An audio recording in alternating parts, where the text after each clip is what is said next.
bitandukanye by'isi, Uburayi, Amerika, Afurika.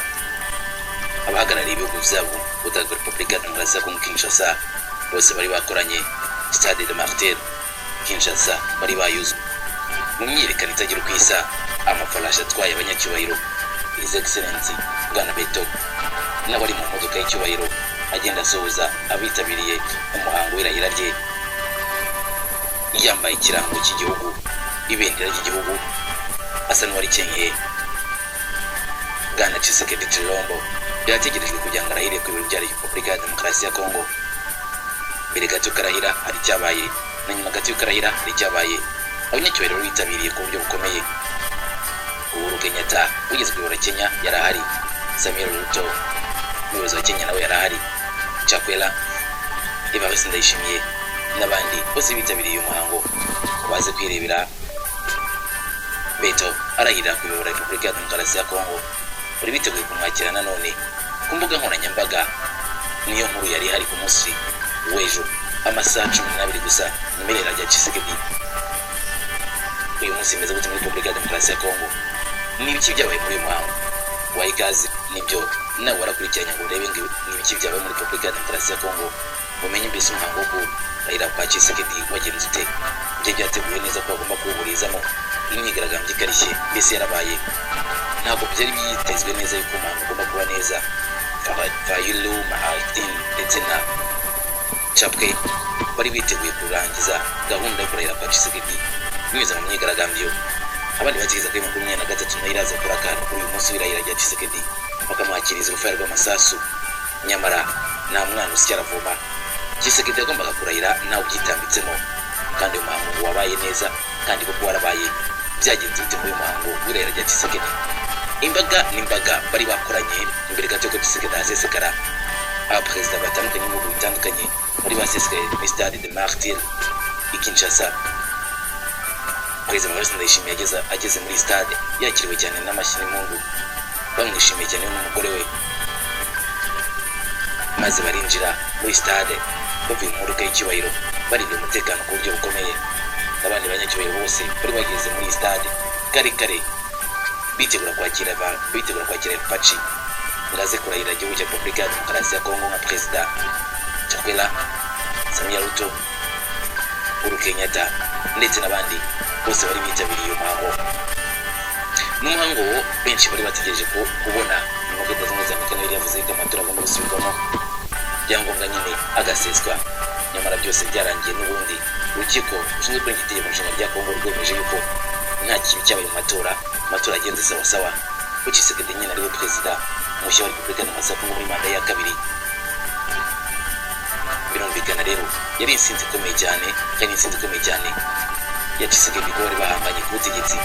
Nyamara mbere y'irahira rya Tshisekedi havutse bombori mu ishyaka rye rya UDPS. Ibintu ntabwo byifashe neza mu ishyaka UDPS rya Tshisekedi nyuma y'uko batavuga rumwe ku byavuye mu matora.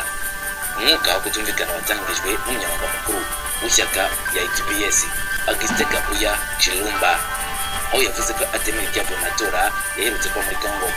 Nyuma yo gushyira itangazo hanze rimenyesha ko amatora yaheruka kuba muri Repubulika ya Demokarasi ya Kongo yabayemo uburiganya bukomeye, yavuze ko komisiyo yigenga ishinzwe gutegura amatora Seni yagize uruhare muri ubwo buriganya, kuko ngo idashyiramo akaboko yakabaye yari guseza ibyavuye mu matora mbere y'irahira rya Tshisekedi ryiteganyijwe kuri uyu munsi wa gatandatu ushize.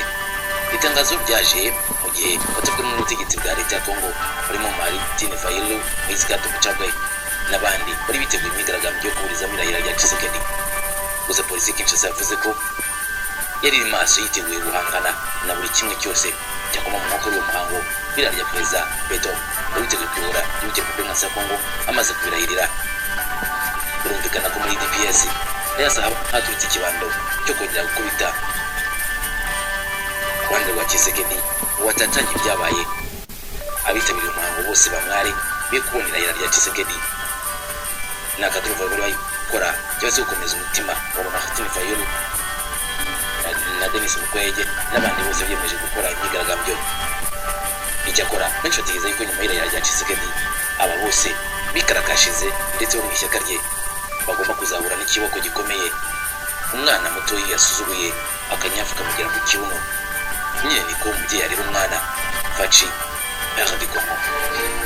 Umuhango nyirizina w'irahira rya Tshisekedi warabaye, nyemera tuwinjiremo. Hari tariki 20 z'ukwezi kwa 2024, Perezida Felix Tshisekedi Tshilombo wa Repubulika ya Demokarasi ya Kongo yarahiriye kuyobora igihugu muri manda ye ya kabiri izamara imyaka 5 yose. Umuhango wabereye muri Stade des Martyrs Kinshasa, witabirwa n'abanyacyubahiro batandukanye barimo perezida w'ibihugu bitandukanye, perezida w'ibihugu bitandukanye bya 18 bya Afurika. Imbere y'abanyekongo barenga 60,000 bari buze Stade des Martyrs. Tshisekedi ndahiro ye yiyemeje kubahiriza no kurengera itegeko nshinga kandi n'andi mategeko yose ya Repubulika, kubungabunga no kurengera ubwigenge n'ubusugire bw'ubutaka bwa Repubulika ya Kongo no kubungabunga ubumwe bw'igihugu. Umva neza iyo ndahiro, kubungabunga ubumwe bw'igihugu ndetse no kurengera ubusugire bw'ubutaka bwa Repubulika ya Demokarasi ya Kongo.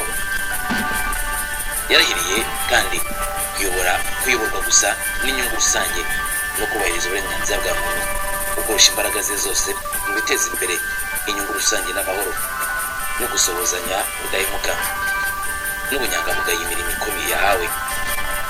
Tshisekedi wanashyikirijwe ibirango by'igihugu nyuma yo kurahira, yemejwe na Perezida wa Repubulika ya Demokarasi ya Kongo na Komisiyo y'Amatora ndetse n'urukiko rushinzwe kurinda itegeko nshinga no gutsinda amatora yabaye ku 20/23. Amatora yatsinze ku majwi 73.4%, gusa benshi muri bahatanye nawe barabyamaganye. Nyuma y'indahiro ye, abaturage bari buzuye stade bakomye akaruru, bishimira cyane kumwakira. Abandi banyacyubahiro nabo bari biteguye kumukora mu biganza, bati bienvenue encore maître Beto, urakaza neza nanone. Abenshi kandi bari biteguye gusangira nawe ndetse no kuzafatanya nawe mu butegetsi, bitewe n'uko nyina perezida bakorana mu by'inyungu rusange. Muri bitabiriye uyu muhango harimo Cyril Ramaphosa wa Afurika y'Epfo. Uyu nguyu akaba uyu munsi ari inshuti magara ya Perezida Tshisekedi nyuma y'uko amwoherereje ingabo cyangwa se amufashije kubona ingabo zo muri SADC ziza kumufasha guhangana na M23. Cyril Ramaphosa ntabwo ageze muri Repubulika ya Demokarasi ku butegetsi bwa Tshisekedi, bitewe n'uko n'umwaka ushize yakoreye uruzinduko rwanagejeje ku bufatanye bwa gisirikari hagati ya Afurika y'Epfo na Repubulika ya Demokarasi ya Kongo, ndetse benshi bemeza ko nabwo bwavuyemo kuba Repubulika ya Demokarasi ya Kongo nabonye ingabo ziturutse muri Afurika y'Epfo. Uyu munsi kandi yahuye kugira ngo SADC mu mirwano nawe ni Afurika y'Epfo. Bisa naho n'ubundi Repubulika ya Demokarasi ya Kongo yiteguye intsinzi. Bari bitabiriye kandi harimo perezida wa Angola, bari bitabiriye harimo perezida w'u Burundi, inshuti magana ya Perezida Evariste Ndayishimiye, Uhuru Kenyatta wayoboye Repubulika ya Kenya ndetse na Samuel Ruto uyoboye Kenya uyu munsi. Iminsi ishize habayemo akantu hagati y'u zombi ariko bemeza kubirangiza.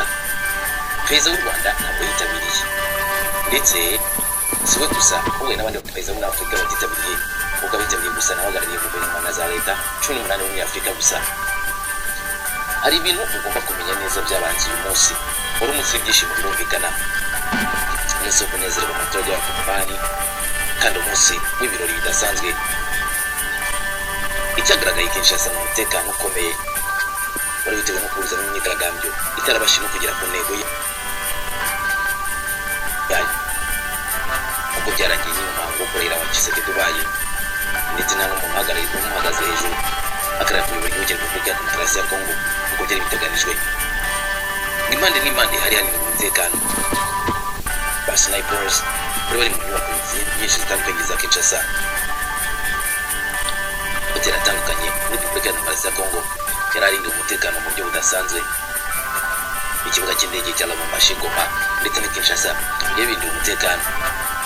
Iyi Stade des Martyrs yarindiwe umutekano ku buryo uyu munsi buri muntu wese winjiye yagomba kubanza yasakwa ngo harebe niba nta biturika byinjijwe muri stade.